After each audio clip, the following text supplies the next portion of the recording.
रवि रसीला सब लोग जुटल बा। लाखों रुपए ही खड़े मेरे सोनू भाई को से स्वागत अभिनंदन बा। और ज्यादा कुछ कहते हुए ना ज्यादा समय में कुछ लेट भइल भाग लेंगे वही दरबार में चले भाई। मुकेश जी बहुत अच्छे आप एंकर हैं, लव यू आपको। हेलो वही दरबार में चले बाबा आओ ना ये छोटे रहुआ अपने होगा ऐसा तो चाहे भैया दुर्गा हो खुश, चाहे भैया काली हो खुश, चाहे वो माई वैष्णो देवी हो खुश, चाहे जे माई कलता हमनी के पहले वो माई हो खुश।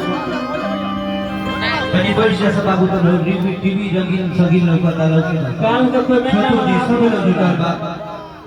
वही माई के दरबार में देखी भक्त भाव के साहब। हेलो प्लीज एक मिनट आप लोग बैठ जाए, जितने बंद पड़े सब लोग बैठ जाए।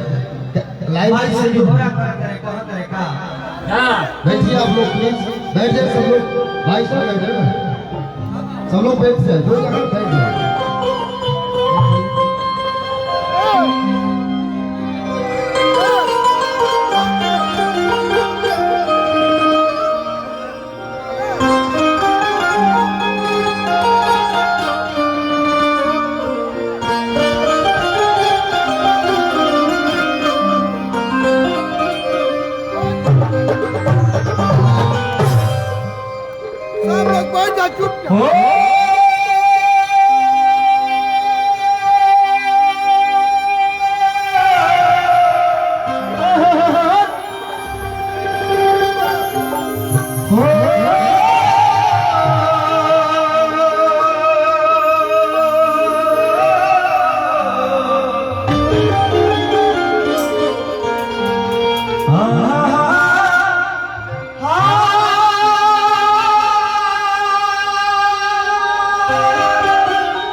भाई हमारे मित्र में निर्मल बाबा अभी भावी मुखिया प्रत्याशी रहे कुछ चंद्र वर्ष ना हो।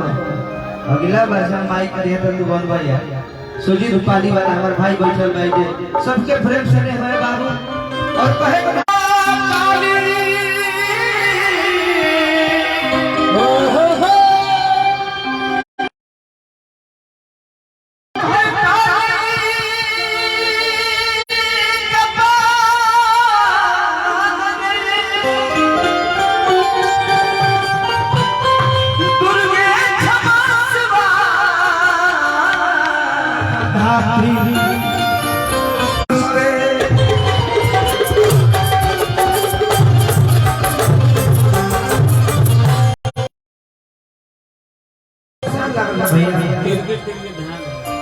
बिहार का नंबर 1 सांसद बहुत गौनी हम बाकी साउंड प्रोग्राम के दिल खुश हो भाई हमारा एक तरह तारा संग्राम मुलाकात हो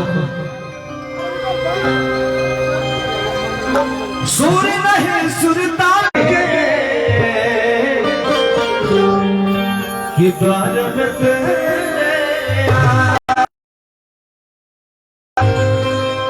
लाखों रुपया की बरखा करते हैं हम निर्मल बाबा भावी मुखिया प्रत्याशी रहले कि तन भी मैला मन भी मैला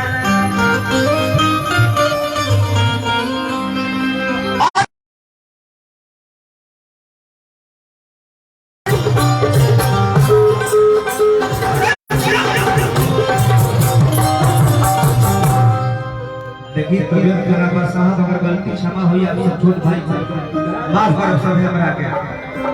एगो माई बहिन लोग बड़ा बढ़िया था कहे का भाव बता का अरे ये मैया अरे बच्चा पेड़ा के मछिया क्या बात है ये माई का हो तोहार कृपा जकरा ऊपर घर में मतारी